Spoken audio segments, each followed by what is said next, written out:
নমস্কার বন্ধুরা, ননদ বৌদি হেসেলে আপনাদের সকলকে স্বাগত।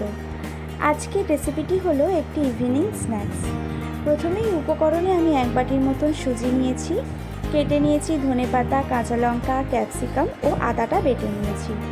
একটি গরম কড়ার মধ্যে সামান্য পরিমাণ সর্ষের তেল দিয়ে গোটা জিরে ও গোটা সর্ষে ফোড়ন দিয়ে নিয়েছি।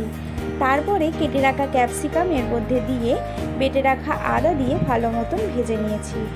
আদার কাঁচা গন্ধটা চলে গেলে আগে থেকে কেটে রাখা কাঁচা লঙ্কা এর মধ্যে দিয়ে নিয়েছি। অল্প পরিমাণ নুন দিয়ে আবারও ভালো মতন নাড়িয়ে চাড়িয়ে নিয়েছি।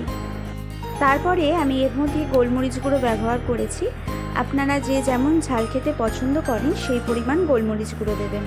তারপরে ওই 1 বাটি সুজিটি এর মধ্যে দিয়ে ভালো মতন ভেজে নিয়ে পরিমাণ মতন জল দিয়ে একদম জলটিকে শুকিয়ে নিয়েছি। আমি আগে থেকেই একটি আলু সিদ্ধ করে রেখেছিলাম।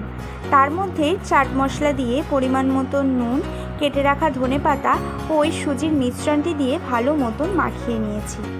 এরপর এই সুজি ও আলুর মিশ্রণটিকে আমি একদম গোল করে নিয়েছি। দেখুন, গ্লাসের সাহায্যে গোল করেছি। আপনাদের কাছে যে পাত্র থাকবে বা যেই আকারের করতে চাইছেন সেই আকারের কেটে নিতে পারেন।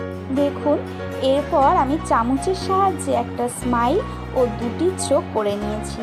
এইভাবেই সকল আলু ও সুজির মিশ্রণটিকে আমি তৈরি করে নিয়েছি। তারপরে একটি তাওয়ার মধ্যে সামান্য পরিমাণ সাদা তেল দিয়ে এপিট ওপিট করে ভেজে নিলেই তৈরি এই ইভিনিং স্ন্যাক্স।